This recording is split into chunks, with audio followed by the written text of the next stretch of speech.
Bismillahirrahmanirrahim. Assalamualaikum warahmatullahi wabarakatuh. Alhamdulillahirabbil alamin wa bihi nasta'inu ala umurid dunya waddin. Wassalatu wassalamu ala asrofil anbiya'i wal mursalin wa ala alihi wa sahbihi ajma'in, amma ba'du. Jamaah Masjid An-Nasr rahimakumullah. Terus kita bersyukur kehadirat Allah Subhanahu wa taala yang tak henti-hentinya terus memberikan nikmat kepada kita semua, sehingga di pagi hari yang cerah ini kita masih diberi kekuatan untuk tetap bisa hadir di majelis yang mulia ini. Salawat dan salam semoga tercurah kepada junjungan kita Nabi Muhammad Sallallahu Alaihi Wasallam. Pada pagi hari ini Kulsub akan saya sampaikan mengenai 3 pertanyaan. Tentu dari Allah, pertanyaan dari Allah. Sebagaimana kita ini diciptakan, sebagaimana kemarin Pak Zul mengatakan, untuk apa hidup di dunia ini? Kenapa kita diciptakan hidup di dunia ini? Makanya kita dihidupkan di dunia ini, kemudian Allah beri nikmat kepada kita. Tentu berbagai macam nikmat, dan nikmat yang paling tinggi adalah nikmat iman dan nikmat Islam serta kesehatan. Dan yang lainnya adalah dalam bentuk fasilitas. Nah, kita diberikan nikmat ini untuk menambah ketaatan atau malah sebaliknya berbuat maksiat. Nah, ini semua dalam rangkaian kehidupan ini akan ditanya oleh Allah Subhanahu wa taala. Kapan kita ditanya? Kapan Pak Chandra kita ditanya ini nanti? Setelah meninggal. Wah, canggih tuh. Kita yang ditanya, Allah nggak ditanya, itu masalahnya itu kan. Kenapa Allah nggak ditanya? Karena, ya, iya, Dia yang maha segalanya. Makanya di Quran disebutkan, la yus'alu amma yaf'alu wahum yus'alun. Allah itu tidak ditanya tentang apa yang dikerjakan, tetapi merekalah yang akan ditanya. Surat An-Anbiya, surat ke-21, ayat 23.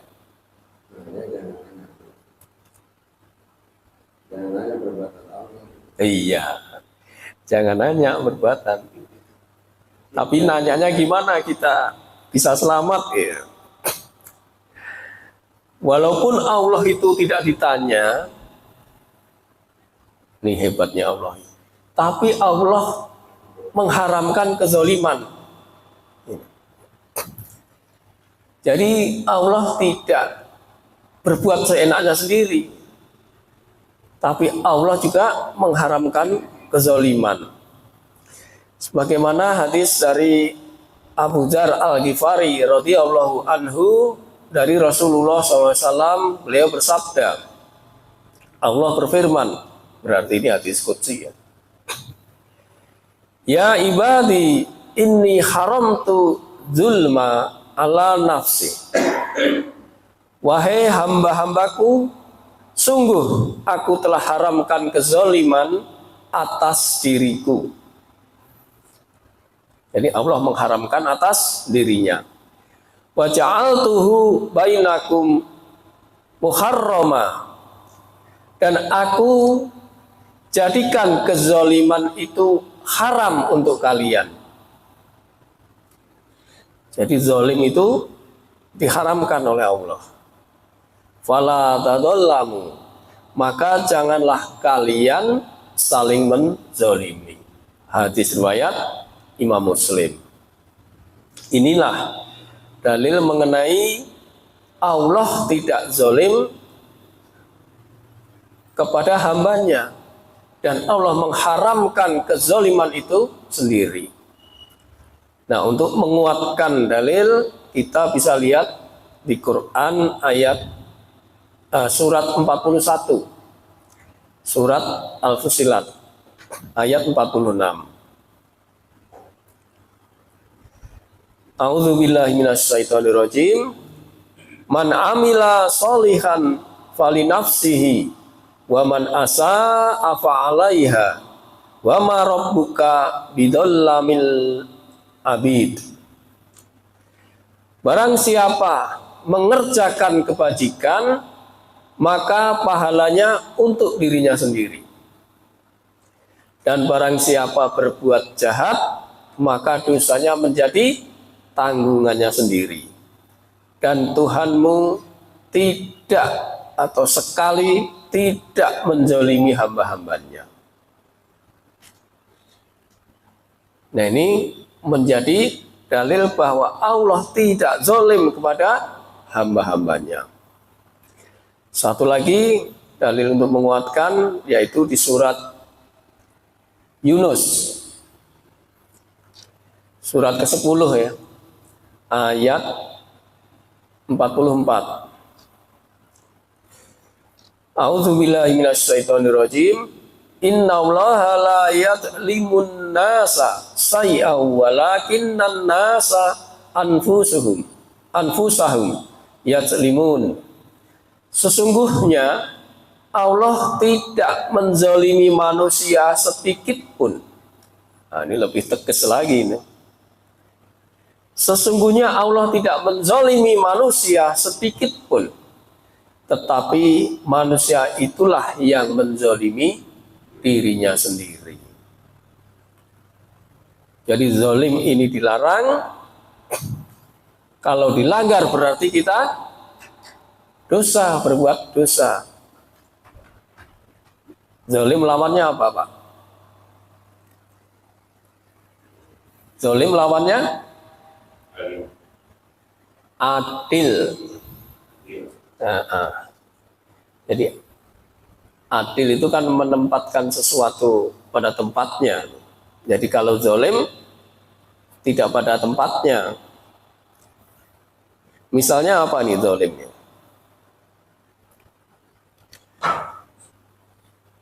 Ya, banyak sekali. Kalau contohnya, kita ambil contohnya, menyakitin orang, menghina, nyolong, korupsi, itu semua adalah bentuk-bentuk kezaliman. Nah, setelah Allah tidak ditanya, maka kitalah yang akan ditanya. Apa yang akan ditanyakan kepada kita? Yaitu ada 3 hal yang akan ditanyakan kepada kita selain pertanyaan-pertanyaan yang lain. Tapi materinya pada pagi hari ini yaitu pertanyaan mengenai keimanan, pertanyaan mengenai amal kita, dan pertanyaan mengenai kenikmatan kepada kita. Kita coba satu persatu ya, yaitu tentang keimanan.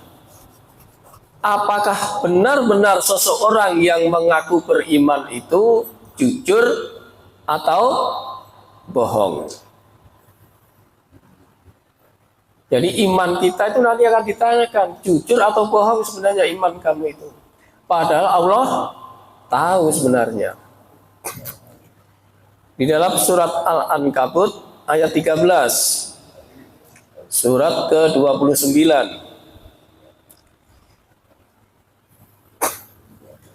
Allah berfirman, A'udzubillahi minasyaitonirrajim.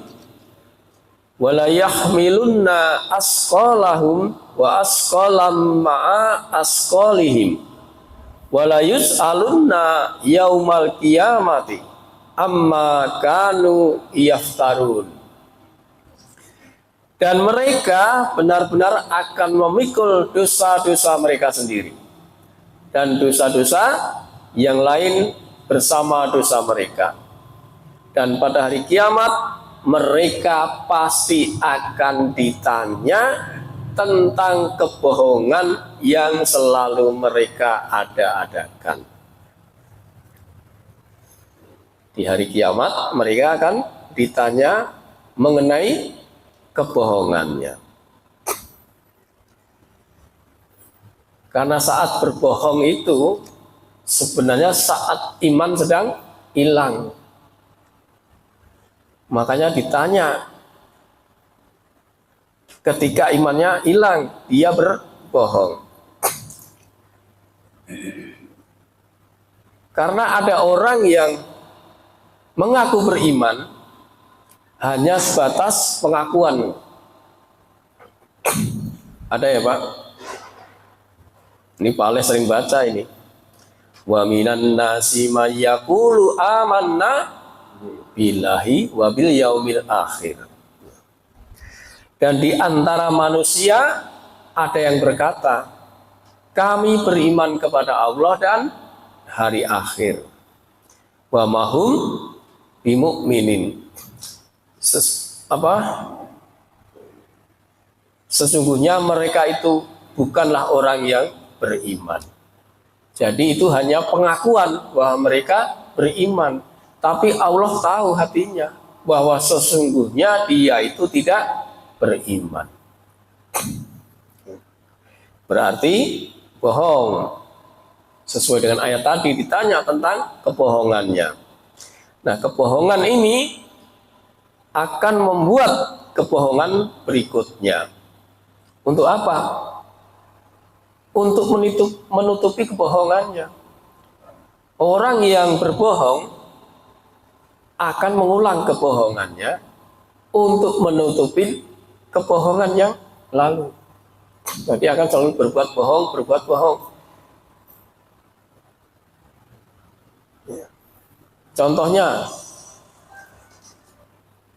Contohnya ini Rohman ini pulang malam nih kerja.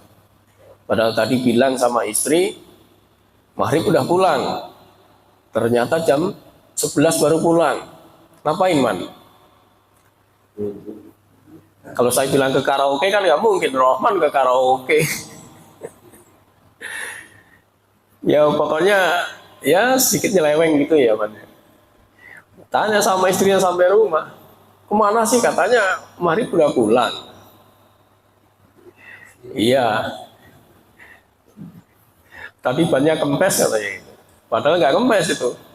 Udah bohong. Nambal di mana? Di sana bohong lagi. Nah, itulah ketika dia terus akan berbohong untuk menutupi kebohongannya. Maka itulah kebohongan akan ditanya nanti. Dan itu akan menjadi penyesalan orang yang berbohong ketika belum bertaubat. Ya, satu pertanyaan kebohongan aja berapa lama itu? Nah, itulah pertanyaan mengenai keimanan kita. Kemudian yang kedua yaitu ditanya tentang amalnya. Jadi pekerjaan-pekerjaan kita itu, amal-amal perbuatan kita itu nanti akan ditanya. Sebagaimana Allah berfirman di surat An-Nahl, surat ke-16 ayat 93. Allah berfirman, a'udzubillahi minasyaitonirrajim, walau sya'allahu laja'alakum ummatan wahidah walakin yudillu mayyasa'u wa yahdi mayyasa' walatus alunna amma kuntum ta'malun. Dan jika Allah menghendaki, niscaya Dia akan menjadikan kamu satu umat, tetapi Dia menyesatkan kepada siapa yang dikehendaki dan memberi petunjuk kepada siapa yang dikehendaki. Tetapi kamu pasti akan ditanya tentang apa yang telah kamu kerjakan. Ini peringatan bagi kita semua. Jadi perbuatan itu kelak akan ditanya. Jadi sekecil apapun tidak akan luput dari pertanyaan Allah. Dan jangan mengira bahwa beramal baik saja itu aman. Karena beramal baik harus diiringi dengan kebenaran, baik dan benar. Kalau hanya baik saja atau benar saja bisa jadi masalah.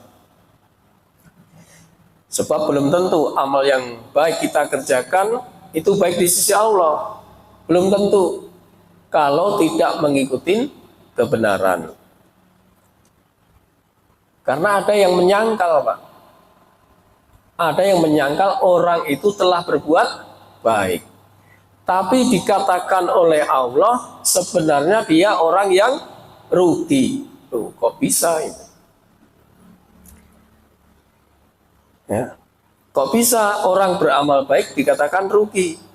Karena perbuatannya itu hanya mengikuti hawa nafsunya, tidak mengikuti kebenaran. Al-haqqu min rabbikum wala takunanna minal mumtarin. Kebenaran itu datangnya dari Allah. Maka janganlah kamu menjadi orang yang ragu. Nah, di dalam surat Al-Kahfi ayat 103 sampai 104 itu menjadikan peringatan buat kita semua bahwa ada orang yang saya tadi katakan mengira berbuat baik tetapi dia rugi. Nah, ini kan nanti akan ditanya ini. Ya. Karena ia mengerjakan suatu ibadah yang menyimpang. Allah Subhanahu wa taala berfirman, "Qul hal nunabbiukum bil ahsari na'amala." Katakanlah Muhammad, apakah perlu kami beritahukan kepadamu tentang orang yang paling rugi perbuatannya? Ya, Rasulullah suruh mengatakan, apakah perlu kami beritahukan tentang orang yang paling rugi amalannya? Yaitu ayat selanjutnya, alladzina dhalla sa'yuhum fil hayatid dunya wa hum yahsabunna annahum yuhsibuna sun'a, yaitu orang-orang yang sia-sia perbuatannya. Nah, ini amalnya menjadi sia-sia dalam kehidupan dunia. Sedangkan mereka itu mengira telah berbuat sebaik-baiknya. Ya, jadi ada orang yang nanti dikatakan paling rugi, padahal dia telah berbuat sebaik-baiknya.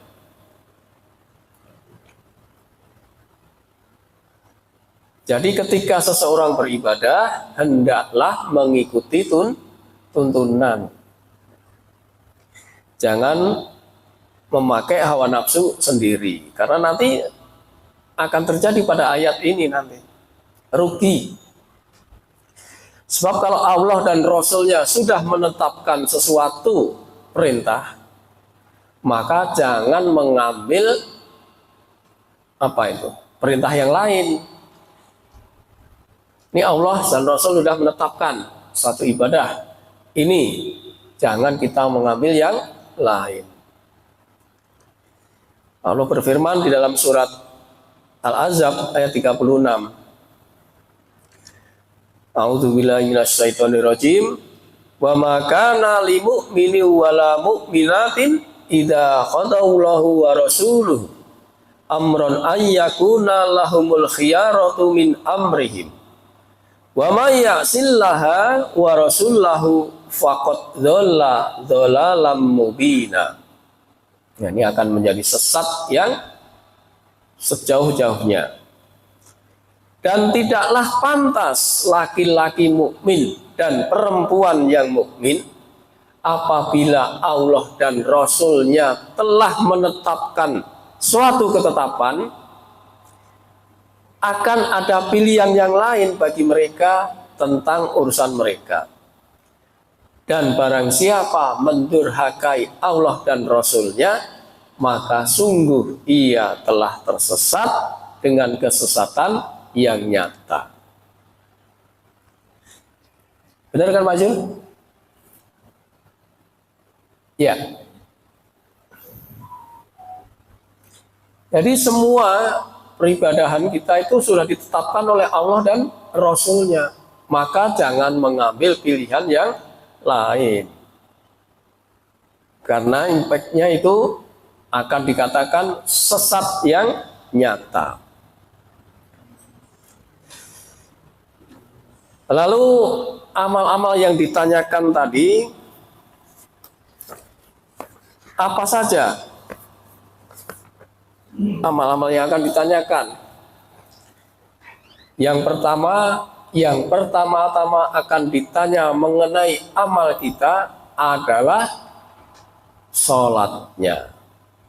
Bapak udah tahu semua kan ini? Saya bacakan hadisnya.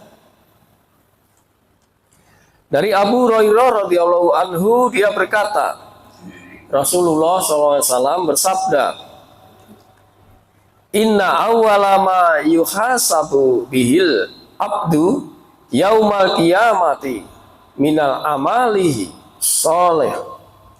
Apa ini? Solatan. Sesungguhnya amal yang pertama kali dihisab dari seorang hamba pada hari kiamat adalah sholatnya. Maka orang itu akan beruntung kalau sholatnya baik. Semua amalannya akan baik. Tapi kalau sholatnya buruk, maka ia akan menjadi orang yang rugi. Karena amalannya semuanya akan buruk. Jadi sholat ini menjadi barometer amal kita. Maka ketika nanti kita ditanya amal perbuatan kita, maka bagaimana sholat kita sebenarnya? Kalau sholat kita baik, mengikuti tuntunan Rasulullah, insya Allah, maka seluruh amalnya menjadi baik. Yaitu tentang pertanyaan amal yang pertama.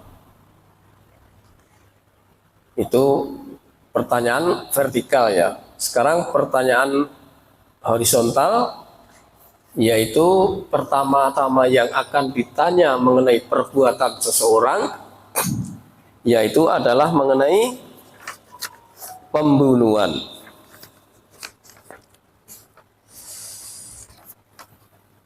Dari Sakik, dari Abdullah, dia berkata, Rasulullah SAW bersabda, perkara yang pertama kali akan diadili pada manusia di hari kiamat adalah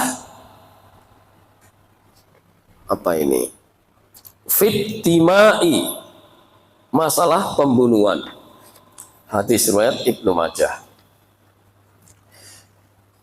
Jadi amal tadi yang pertama adalah sholat. Sekarang perkara yang akan ditanya pertama adalah mengenai pembunuhan.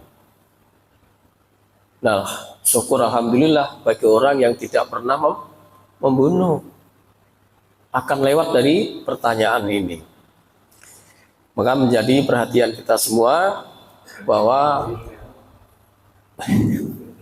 bunuh nyamuk ya Mas. Nggak tahu itu ditanya apa enggak nanti.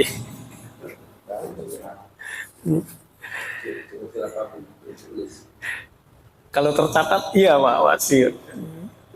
Ngeri-ngeri sedap juga itu kalau punya nyamuk nanti tanya itu. Nah kemudian pertanyaan yang ketiga, setelah tadi pertanyaan mengenai iman, amal, dan yang ketiga adalah mengenai kenikmatan. Nah ini kita dilahirkan Ya, Pak Zul kan kemarin bilang, buat apa kita diciptakan di dunia itu ya Pak Zul ya. Kurang lebih gitu kan.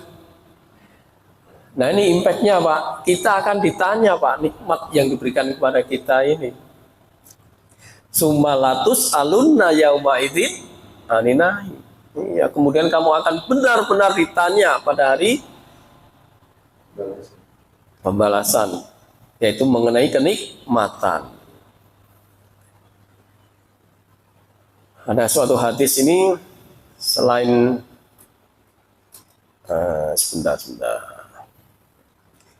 Ya ini nanti kita juga akan ditanya mengenai umur kita, mengenai badan kita, mengenai ilmu kita, dan mengenai harta kita. Rasulullah SAW bersabda, la tazulu qaddama abdin yaumal qiyamati hatta yus'ala an arba.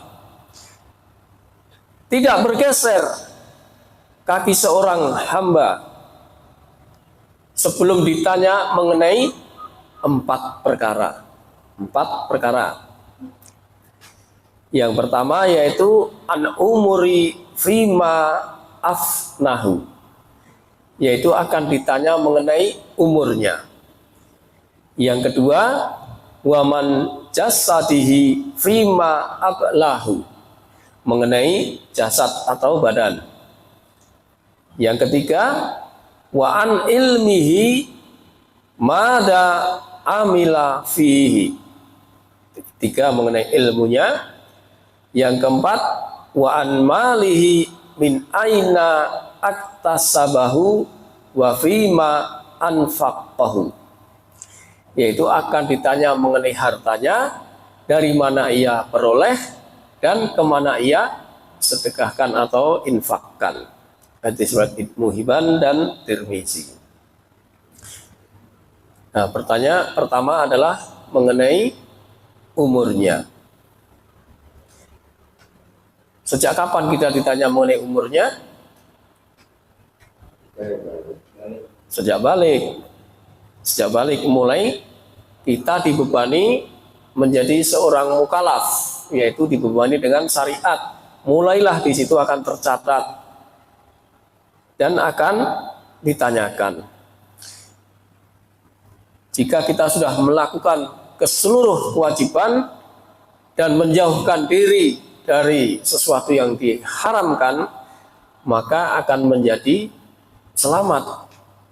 Namun sebaliknya, kalau ada sesuatu yang kita langgar atau sesuatu yang diperintahkan dan kita tidak bisa melaksanakan dengan baik, melanggar, maka akan menjadi orang yang rugi. Jadi semua akan ditanya dari umur balik sampai meninggalnya. Kemudian yang kedua yaitu mengenai badan kita. Badan kita ini juga akan ditanya, digunakan untuk apa? Kemana untuk melangkah? Apakah badan kita itu dituntun untuk menjadi taat atau maksiat? Jadi kita sayangi badan kita, Pak. Jangan sampai badan kita melangkahkan sesuatu ke tempat sesuatu yang haram. Nanti akan menjadi pertanyaan yang sulit bagi kita. Kemudian yang ketiga yaitu mengenai ilmu. Akan ditanya mengenai ilmu. Apakah ilmu yang sudah didapat ini sudah diamalkan atau belum? Kalau sudah, alhamdulillah. Tapi kalau tidak mau berilmu, nah ini yang lebih repot lagi. Dosa, Pak. Karena orang yang nggak mau menuntut ilmu itu berarti enggan. Thalabul ilmi faridatun ala kulli muslimin. Ya, karena wajib orang menuntut ilmu itu. Maka bagi orang yang tidak menuntut ilmu, Sebagaimana dikatakan oleh Ibnu Mas'ud, wailu liman la ya'lamu wa wailu liman alima summa la ya'malu. Sungguh celaka orang yang tidak belajar, orang yang tidak mau menuntut ilmu. Dan sungguh celaka orang yang mempelajarinya tapi tidak mengamalkannya. Ini asar dari sahabat Ibnu Mas'ud. Nah, lebih mengerikan lagi, itu hadis yang dibawakan oleh Bukhari Muslim, yaitu seseorang yang menyampaikan ilmu tetapi dia sendiri tidak mengamalkan. Ini siapa yang paling banyak celaka ini? Para mubalik, para kiai, termasuk yang duduk di sini nih, Pak. Bahaya ini. Terus terang bahaya nih kalau dengar hadis ini. Ada seseorang yang didatangkan pada hari kiamat. Lantas ia dilemparkan ke neraka. Usus-ususnya terburai di dalam neraka. Berputar-putar seperti diputar apa itu? Keledai. Lantas penghuni neraka yang lain itu berkumpul lalu bertanya, wahai fulan, ada apa denganmu? Bukankah kamu dahulu yang memerintahkan kami kepada kebaikan dan melarang kami dari kemungkaran? Naam, kata orang tadi. Aku dulu memerintahkan kalian kepada kebaikan, tetapi aku sendiri tidak mengerjakannya.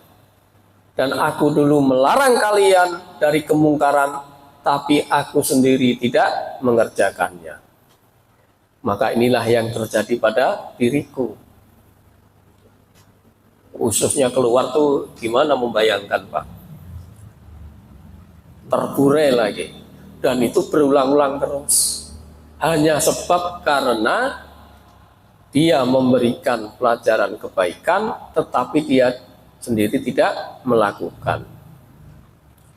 Nah, itu Allah sangat murka, sangat membenci. Disinilah resiko yang tertinggi kepada para mubalik. Namun kalau tidak disampaikan juga, salah juga, Pak. Karena punya ilmu harus disampaikan.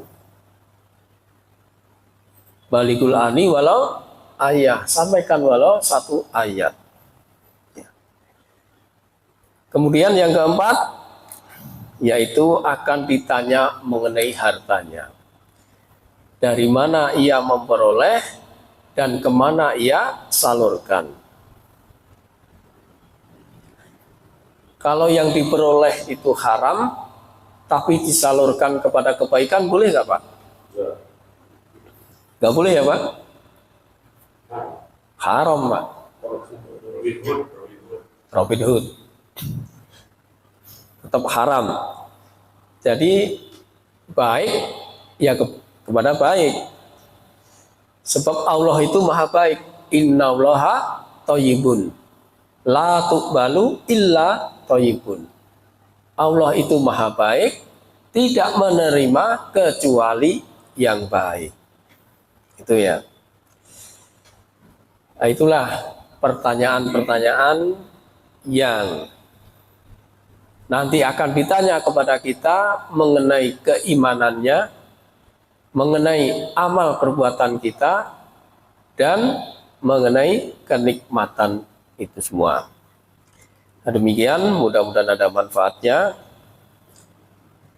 Ada tambahan atau pertanyaan?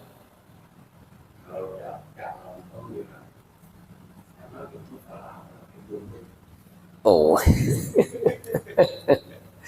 iya, kenapa dituntut ya?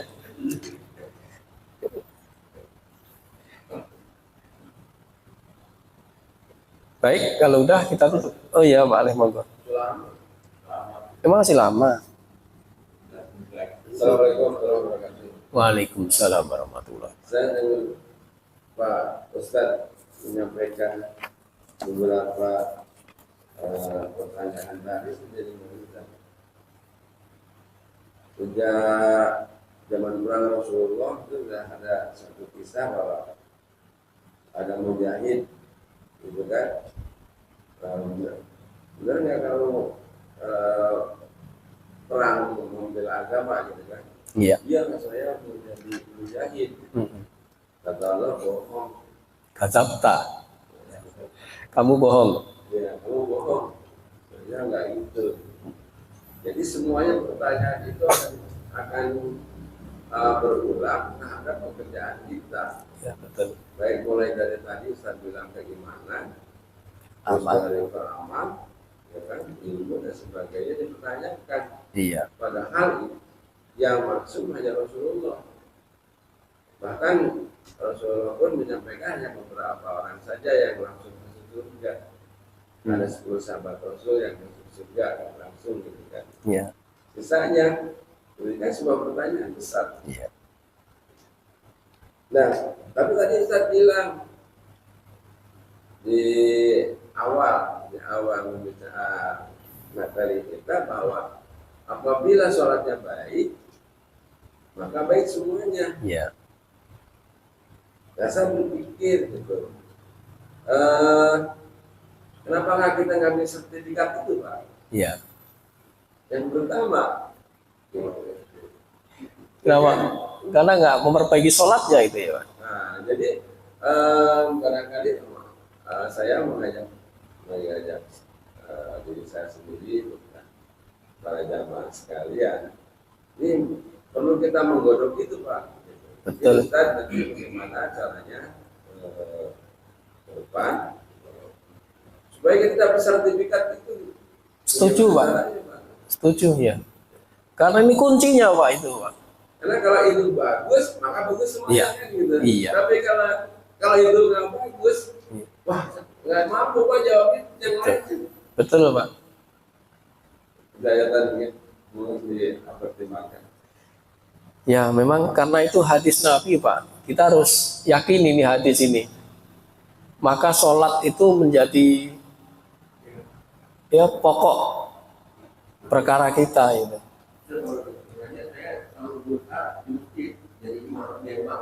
Imam aja lah.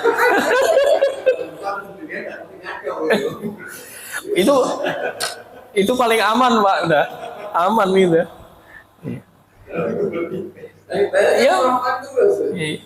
Habis gimana? Ini memang hadis dari Nabi kan. Saya nyampaikan ini.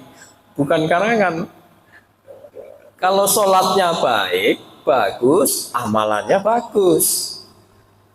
Itu dalam redaksi lain diterima. Sholatnya diterima, amalannya pun diterima. Tapi sebaliknya, sholatnya buruk, amalannya buruk, nggak diterima. Nah gimana? Kalau kita buka surat Al-Ankabut ayat 45 itu.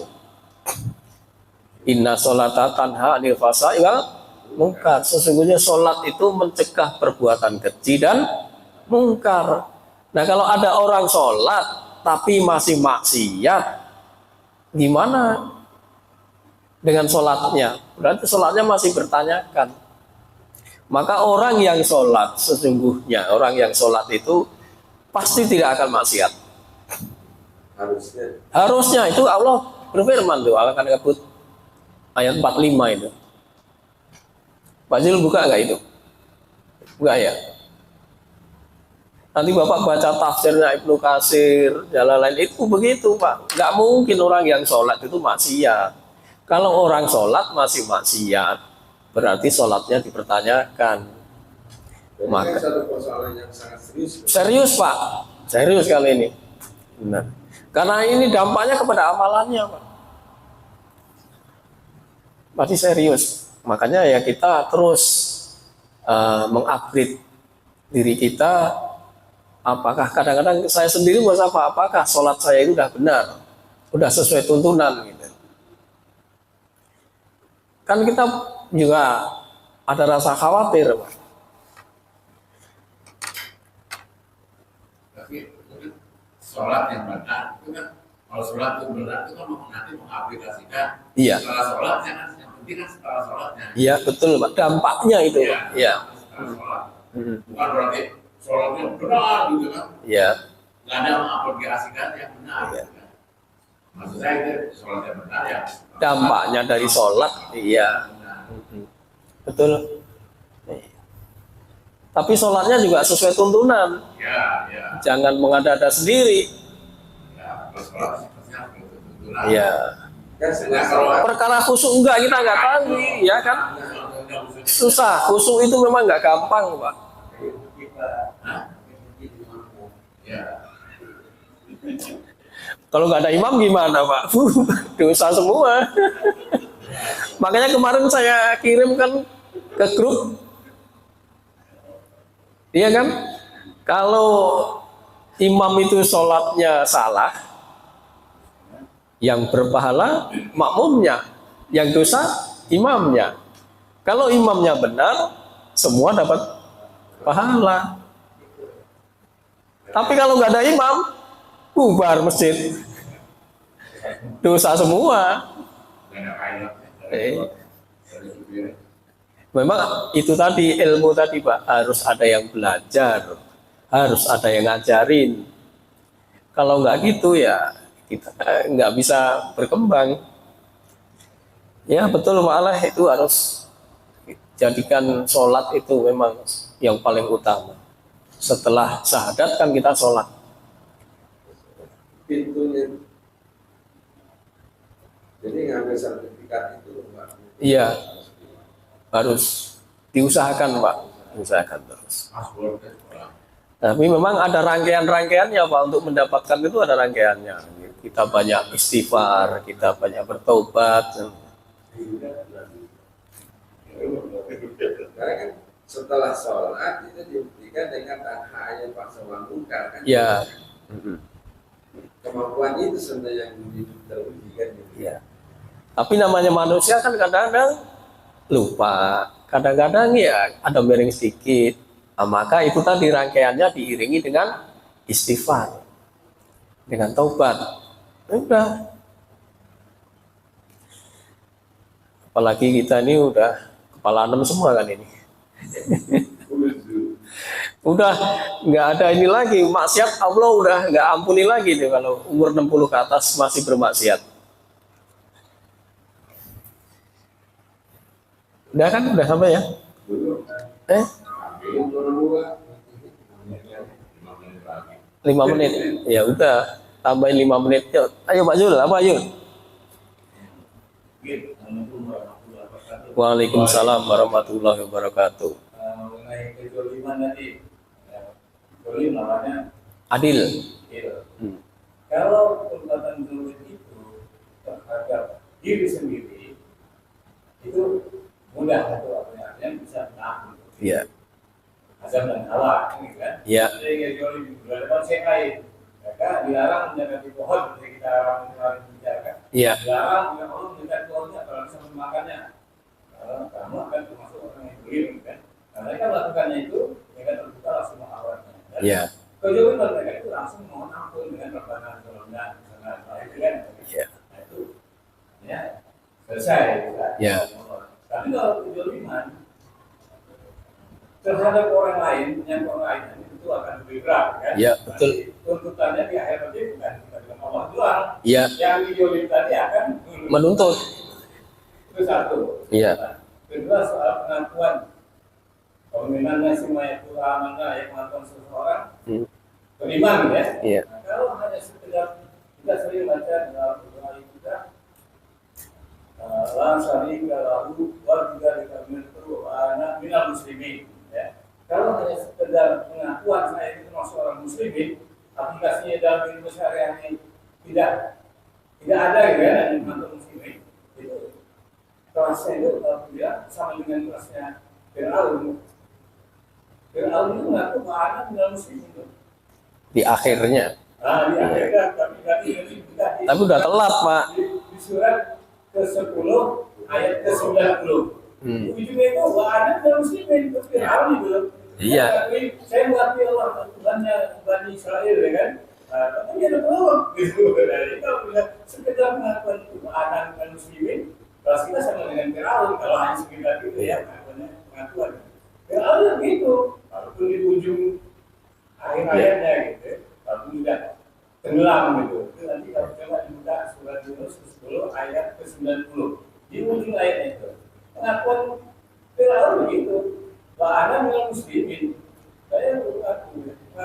Saya beriman pada Tuhannya Bani Israel, kepada Tuhannya Nabi Musa Musa dan Harun. Dan saya termasuk orang muslimin juga itu. Ayat ke-10 ayat surat ke-10 ayat ke-90. Jadi kalau sekedar pengakuan kita seorang muslimin ya sekedar ya pengakuan sekedar muslimin ya kelas kita kelas Firaun gitu. Nah itu ya harus sekedar lagi ditambahin lagi. Kasih. Assalamualaikum warahmatullahi wabarakatuh. Waalaikumsalam warahmatullahi wabarakatuh. Yang pertama mengenai kezaliman kepada orang lain, ya tentu kita harus minta menghalalkan dulu Pak kepada orang yang dizalimi. Ya karena nanti kalau tidak nanti kan ada hadis mengenai hadis bangkrut itu Pak, bahwa ketika seseorang nanti iya muflis itu orang yang bangkrut. Sebentar Pak, saya tarik tadi ada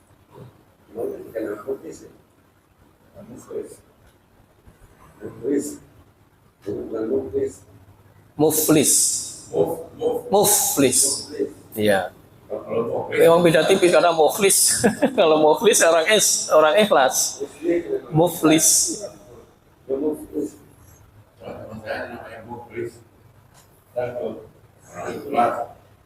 jadi ada nanti ketika ditanya sama Allah itu dia membawa amal sholatnya, puasanya, tetapi ketika itu ada orang yang menuntut bahwa si fulan ini dulu berbuat zalim kepada saya, maka ditanya benar kamu zalim? Nah dibuka catatannya benar, maka apa yang kamu tuntut sekarang? Ya amal keburukan saya dibalikin ke dia, dikasih, dibolehkan sama Allah. Keburukannya dilempar ke orang yang menzalimi. Sampai orang-orang yang menuntut sampai habis. Mungkin nggak satu orang doang, banyak orang. Setelah habis amal baiknya, kemudian dituntut amal keburukan kita diberikan kepada dia. Nah itulah dia menanggung semua keburukan orang-orang yang dizalimi. Amal baiknya diambil, amal buruknya ditanggung. Nah, itu menjadi orang yang bangkrut nanti di hari kiamat. Makanya ketika ada kesempatan kita dulu pernah berbuat zalim, ya harus dihalalkan kepada orang yang dizalimi. Supaya iya Pak, supaya nanti selamat sampai sana. Sebab semua sekecil apapun itu kalau kita punya kesalahan dengan manusia pasti akan dipertemukan. Hatta utang Pak, utang pada orang itu juga gitu, nggak akan sampai kepada Allah rohnya kalau belum bertemu dan dihalalkan. Nah ini makanya walaupun utang piutang itu dibolehkan, tapi jangan sampai meninggal belum lunas. Warisan juga Pak, itu juga berat, itu kasihan kalau warisan yang meninggal kok belum dibagi, walaupun mungkin belum secara ekonomi, tapi yang penting udah dibagi-bagi dulu. Nah itu jenazahnya adem, nggak kepanasan di sana. Nah inilah gunanya ilmu, makanya dengan ilmu itu kita jadi tahu, dan ilmu ini menjadi sesuatu bekal untuk kita nanti. Sehingga ada pertanyaan-pertanyaan itu kalau kita udah tahu ilmunya, Allah pasti kasih hidayah untuk bisa menjawab. Terus yang kedua apa tadi Wajil ya? Mengenai Fir'aun tadi ya? Iya. Ya dalam tafsirnya itu karena Fir'aun mengucap seperti itu tuh di akhir ayatnya, tetapi sudah telat. Iya, itu malaikat sama malaikat disumpel dengan rumput laut itu. Udah lepas ya. Udah Pak. Terbang. Iya, udah ditenggorokan nyawa gitu. Baru ngaku ya karena udah kelelep. Itu Pak. Untuk ngaku ya. Kalifina itu kan. Oh, Dia nggak tahu. iya. Udah, nggak ngapa-ngapain lagi. Jadi makanya jangan hanya sekedar pengakuan, tapi aplikasikan keimanan seseorang. Sehingga ini nanti tidak seperti ayat tadi, wa minan nasi mayaqulu amana billahi wal yaumil akhir. Ada di antara orang yang mengaku, hanya mengaku kata Allah, pengakuan saja. Islamnya Islam KTP. Yang masuk surga ya KTP-nya ya.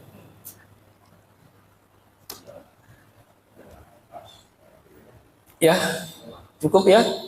Baik, kita tutup pada kajian pada pagi hari ini dengan membaca kafaratul majlis. Subhanakallahumma wa bihamdika asyhadu an la ilaha illa anta astaghfiruka wa atubu ilaik. Billahi taufiq wal hidayah. Wassalamualaikum warahmatullahi wabarakatuh.